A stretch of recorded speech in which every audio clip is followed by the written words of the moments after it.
Thank you for tuning in today and welcome back to another episode of The Source. I'm your host, Zain Raza. Today I'll be talking to Lawrence Wilkerson about Israel's war in Gaza as well as the war in Ukraine. Lawrence Wilkerson is a retired Army colonel who served in the U.S. Army for 31 years.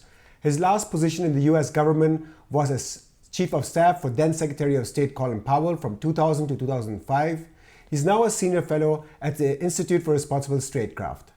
Lawrence, welcome back to the show. Good to be with you, Zain. I would like to start this interview with the war in Ukraine. Let me briefly summarize the latest developments for our viewers. In April, the United States approved a $61 billion military aid package for Ukraine in its war against Russia. One notable difference in this package was the Army Tactical Missile Systems, also known as ATACMS. Previously, the US sent ATACMS with a range of 160 kilometers, and now ATACMS with a range of 300 kilometers will be arriving for the first time, which many military analysts appearing in Western corporate media argue will make a significant difference in favor for the Ukrainian military. At the end of last month, NATO General Secretary Jens Stoltenberg announced during his visit to Ukraine that Ukraine's rightful place is in NATO. French President Emmanuel Macron went even a step further and declared that his country would consider sending ground troops to Ukraine if it ever asked for assistance. In response, Russia announced that it will be holding exercises for the use of tactical nuclear weapons. In addition, the Russians recently launched a summer offensive in Kharkiv and have captured several villages. A few days ago, the New York Times reported on a White House debate in which U.S. Secretary of State Antony Blinken urged President Biden to lift restrictions allowing Ukraine to use American weapons to strike targets in Russia. Following this report, many German politicians have also begun to change their stance. Voices in the Social Democrats, SPD, the Greens, and the Christian Democrats, CDU, support this initiative and state that Ukraine has the right to defend itself on the basis of international law, but also emphasize that the precondition to pursue this must be in consultation and agreement with the United States. Can you comment on these developments, in particular whether you think that allowing Ukraine to attack military installations in Russia, which Russia is using to advance its offensive, would make a significant difference in favor for Ukraine? That's a lot to unpack, Zain. Let me start with the most important part of it, though. Britain also sent long-range missiles. Those missiles are a threat to Putin that really should not exist. And as a matter of fact, those missiles represent in a small way, but a very alarming way, the very reason, I think, one of the big reasons Putin invaded Ukraine in the first place, because we were threatening to put ballistic missile launchers in Ukraine within range of Moscow, and that was a no-no for him. So this is a very dangerous move. And let me just remark, too, while I'm at it, that it was extremely dangerous for Ukraine to authorize and then conduct the operation against the early warning system for nuclear weapons for Russia. Those systems were designed for one thing. There's no way they could influence the battlefield in Ukraine. They were designed to detect over-the-horizon missile shots from the United States of America at Russia. So to take those out is like blinding them in that sector. That's very dangerous. That would be a casus belli, if you will, for firing nuclear weapons back at the United States. So this is extremely dangerous. But it's also dangerous from the point of view that you are escalating the war, even if you're not shooting at Russia's strategic missile warning devices. You're escalating the war. And more to the point, you're doing it stupidly and unwisely, because maybe you're going to kill some Russian citizens. Maybe you're going to kill some civilians, trying to get them angry with the war. All you're going to do is what bombing and missiles and things like that have done throughout warfare. They have made the people more angry. So you're going to solidify the Russian people even more so behind Putin's tactics and strategy. It's very stupid. And as far as Macron goes, the latter-day General de Gaulle, which he seems to think he is, he's no General de Gaulle. He needs to go back in his cave. And as far as the German chancellor is concerned, if elections were held tomorrow morning, he couldn't make dog catcher. His polls are so low, and the German people are sick of him and probably wondering at night, when they're thinking about it, what the hell's wrong with Germany? So that's just unpacking a little of what you said. Most important points are that this is really stupid and unwise. But don't you think Ukraine has a right to defend itself? I mean, Russia is attacking from within its territories to ensure that its offensive goes well. So doesn't Ukraine, do you think, based on international law, have a right to target those military installations in Russia that Russia is using to advance its offensive? Put this aside for a moment, the tactical questions, which you're asking, operational maybe. The strategic question is, as a very erudite German general, Harald Kujat, says in an almost hour-long disquisition, it's available on YouTube. I recommend to everyone in my country that they watch it.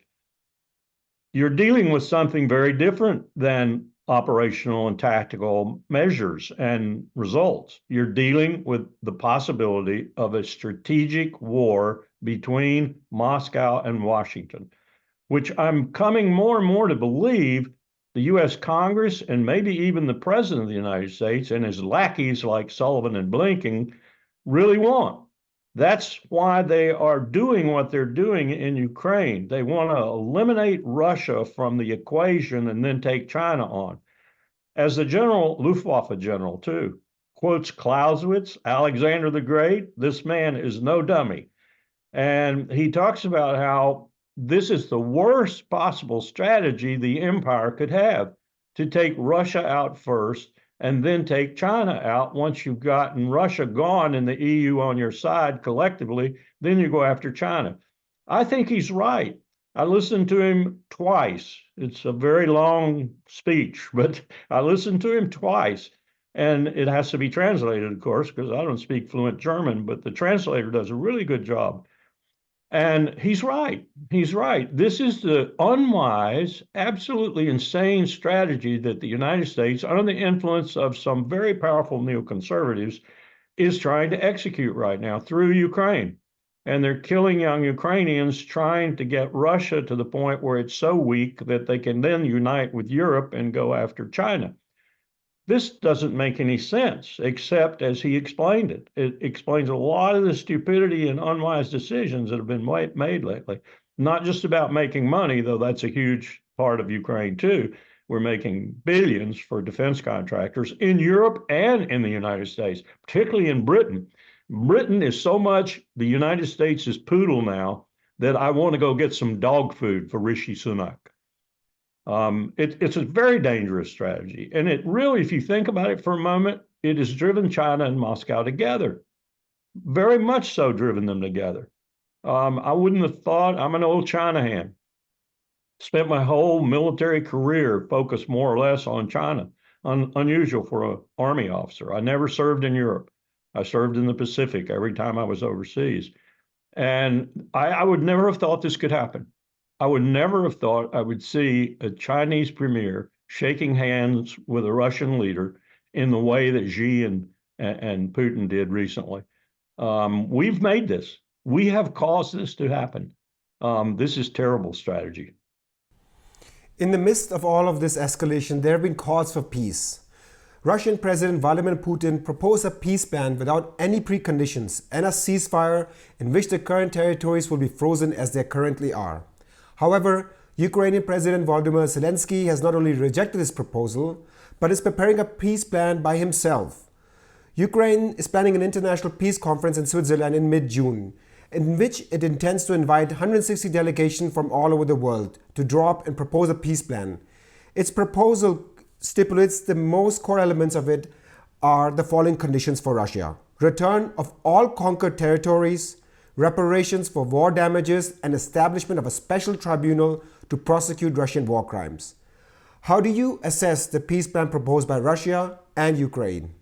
The first thing I would say is I'd be all for proposing a war crimes tribunal to prosecute Russia for war crimes, as long as we did first Israel. First and foremost, do Israel.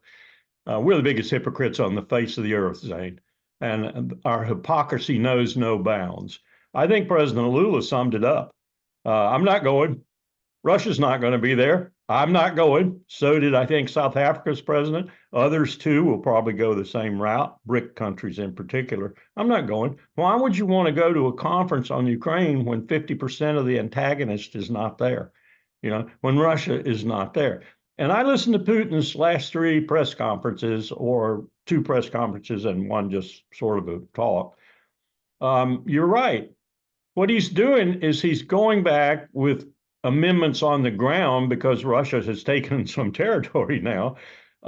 He's going back to what was initialed by Zelensky and approved by Zelensky until Boris Johnson brought the no from Washington into it and stopped it. We could have had the war ended right there, a ceasefire and a peace agreement right there. No. So now we're at a point where Putin has facts on the ground, as it were. So he's saying, I'll do the same thing I did there, only I'm going to, I've invested this territory and I've invested it with the lives of my soldiers. I'm going to keep this. And oh, by the way, if you hesitate any, I'm probably going to take Odessa and maybe bar you from the Black Sea coast. And I won't surrender that either, just like I won't surrender Crimea. This is insanity again, Zain. We don't need to be holding meetings in Switzerland to talk about Ukraine without the principal antagonists on the other side. And Putin is saying, he said it again and again, he does not want territory. I go back to that Luftwaffe general. He is spot on when he talks about what Putin's objectives are, what they've always been, and why we ought to listen to him and sit down and first have a ceasefire, across the board ceasefire, and then a peace agreement. We can then go on to China if we need to, Europe and the United States. But I fear that this Ukraine conflict is not only going to make that impossible, it's also going to disassemble the EU. It's going to take NATO apart, and we're going to be facing China all by ourselves with a lot of people watching from the sidelines. I read a report yesterday about China's naval strength and its growth in the last decade. Very accurate report, I think, because I trust the people who put it together. It's awesome. It's absolutely awesome. The very idea that we would sail into the South China Sea, for example, to, quote, defend Taiwan, unquote, is ludicrous. Absolutely ludicrous. We'd get destroyed. So that's where we are now. And let me tell you something about our Army, too. Our Army has been 2 years short recruiting. It cannot find enough people. It is actually asking Congress to reduce its in-strength legally so it won't be so embarrassed at the end of the year. Our reserve component, the heart of our ability to mobilize, is 33% short.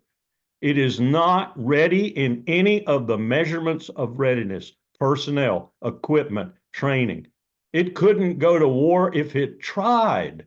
And here we are doing these things that I've just briefly described to you in terms of our strategy, and we have nothing. We have nothing. We'd be destroyed by China if we went in to defend Taiwan. Back and forth, we're seeing that Western politicians, especially in the United States and Germany, are initially against sending a certain type of weapon, whether it's a tank, air fighter jet, or some sort of missile. And then as time passes along, they approve it and send it. And we're seeing no significant changes in Ukraine's ability to take back territory, let alone defend the territories that it's been holding. In your view, is this strategy of always escalating a better weapon system a way that Ukraine can win back its territory? Or do you think the United States and NATO generally will be drawn in at the conflict at some point? Ukraine has been majorly bled of people. That's its major need and its major challenge. It has no people to speak of compared to the people that Russia has. Now, Putin doesn't want to hold another draft, I'm sure. That's difficult for him. But he has plenty of people right now under arms, and they are seasoned. They are well trained now, trained on the battlefield, if you will. But they got lots of training before they came onto that battlefield, too, unlike the Ukrainians in many respects today. I'm told the population of Ukraine, starting out somewhere between 37 and 40 million or so, is now down to around 20 million.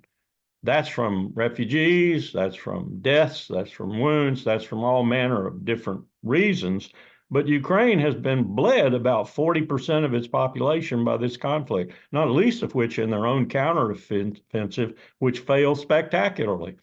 That's their major need is people, not these modern weapon systems and everything, which just give the Ukrainians a chance to be way above their weight, if you will, and start something that escalates really rapidly, like shooting these early warning devices.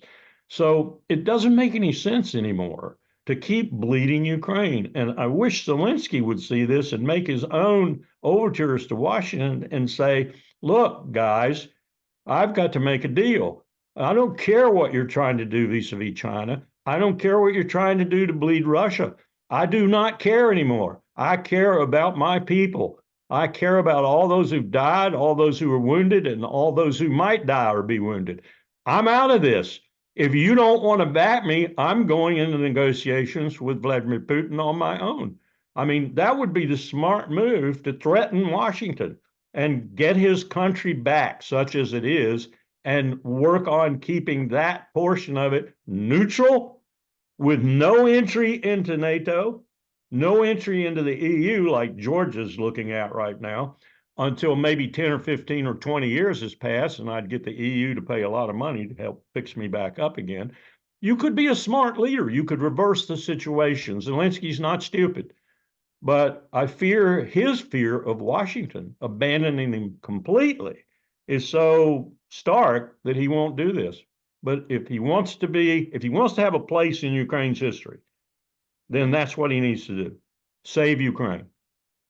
Let me switch gears here and move to the Israel-Palestine issue in relation to what's happening with international institutions.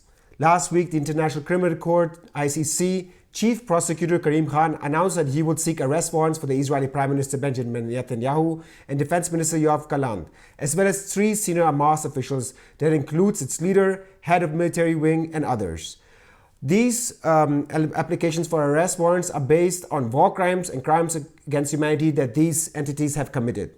In addition, the International Court of Justice ICJ ruled last week by 13 votes to 2 that Israel should immediately halt its military offensive in Rafah and should not take any actions that may endanger and harm Palestinian life in whole or in part.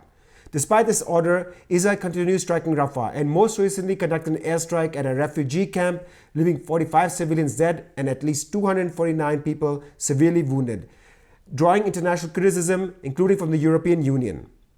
Despite the fact that Israel admitted that it was a tragic mistake and stated that it will conduct an internal investigation, it has neither announced any reparations for the victims nor pursued any criminal charges against those responsible. Can you provide an assessment on these developments, in particular how Israel is approaching international institutions such as the ICC and ICJ?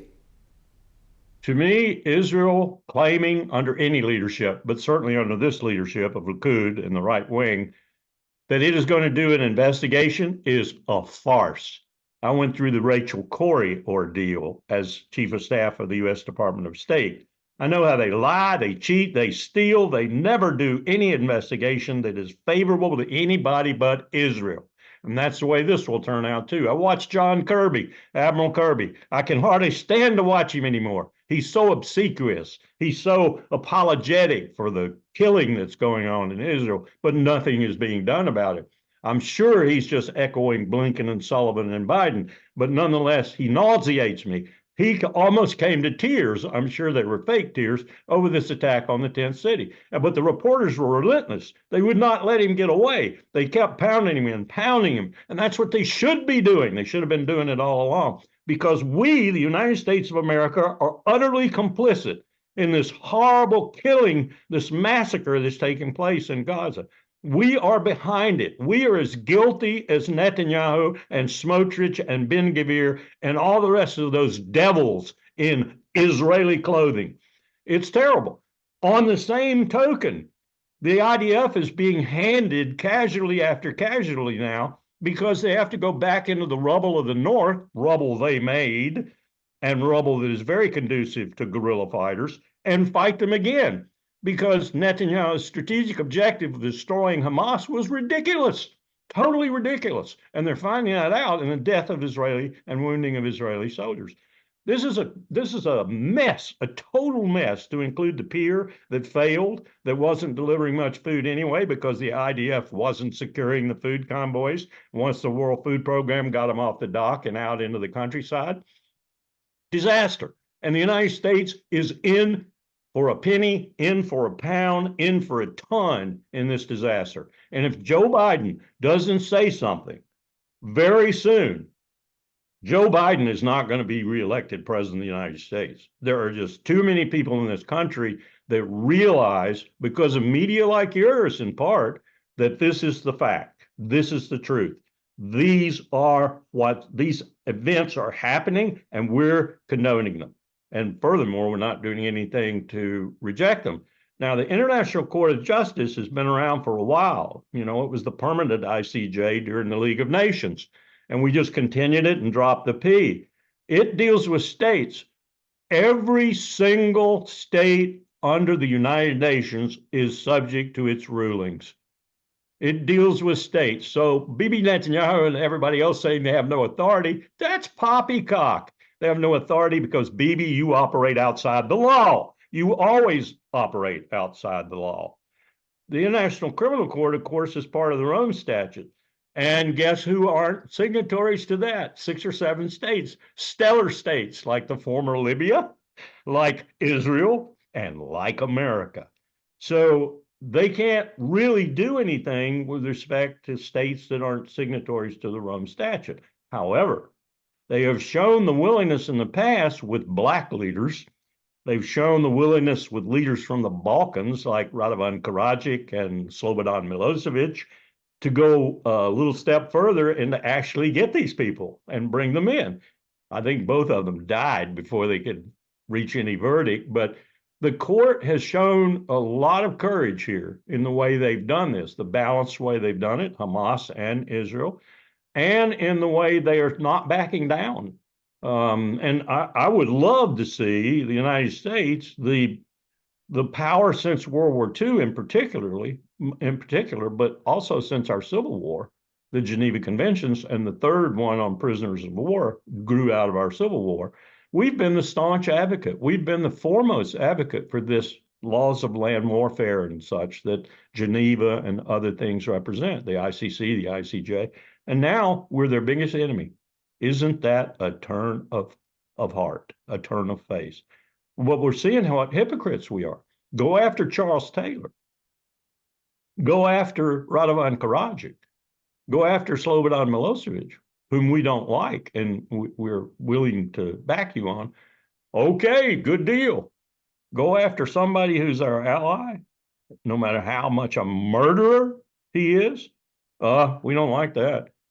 I've even been told that Congress members have called prosecutors at the ICC and threatened them. Can you imagine that? I know what I'd say if I were the prosecutor. You touched on this hypocrisy. I would like to dig a little more deeper in the way the West responds to different cases brought forward by the International Criminal Court, ICC. When the ICC, for example, issued an arrest warrant against Russia, in particular against Russian President Vladimir Putin on March 17, 2023, the US and UK in particular supported it and even urged all ICC members to enforce it. In fact, US President Biden in July of 2023 even ordered his administration to begin sharing evidence of alleged Russian war crimes in Ukraine with the ICC, which implicitly, one can argue, recognized the court's jurisdiction, even though the United States is not a signatory to it. In the case of Israel, however, Joe Biden described the application arrest warrants as, quote, shameful, unquote. Germany, although recognizing the court's decision as well as its independence, criticized the arrest warrants on the basis that it creates a false equivalence between Hamas leaders and Israeli officials. Can you talk about why the West, in particular the United States, treats ICC cases differently and what this may reveal? First, let me just comment on what you said. The Russians have not killed anywhere near the number of women and children in Ukraine that Israel has killed in that tiny little enclave of Gaza. I think the numbers are probably going to shock us even more than we're shocked now when they come out and are revealed. when the rubble's removed and all the bodies are found and so forth. But needless to say, what's happening in Gaza, as bad as what's happening in Ukraine is not the equivalent of Ukraine. And yet, as you pointed out, we're cheerleading going after Vladimir Putin. And we're saying, oh, not the case with regard to Israel. This is rampant hypocrisy. And we lead the world in that today. If you look at what might happen with regard to Ukraine, and you look at what might happen with regard to Gaza, both happenings generated, at least in one case, by the ineptitude of the United States, in the other case by the complicity of the United States, there is no comparison. There's no comparison. And the court has been very, very specific in what it's said and done. I was in Paris in January of 2019 with the Germans and the French, talking with terrorists who'd been in Guantanamo Bay in our prison camps. They weren't guilty of anything except being swept up on the battlefield.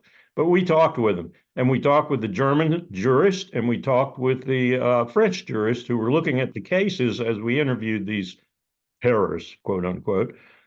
Well, on the third day of our get-together, a young prosecutor from the ICC showed up.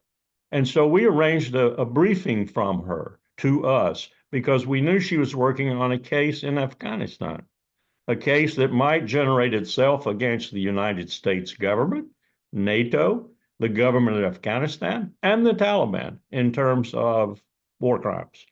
She briefed us on the first phase of that case, which is the phase where they don't have to go by such rigorous rules of evidence and so forth. If they get through that and make a recommendation for a bigger investigation under all the rules, then they've succeeded. And she was very powerful in her presentation, and she thought that that they were going to succeed in getting the court to go on to a formal investigation, and they did. And they have found that war crimes were committed by all those entities in Afghanistan. Do you think anybody's ever going to be held accountable for that? No. Is anybody going to be held accountable other than Netanyahu? I assure you he will eventually, for Gaza or for Ukraine.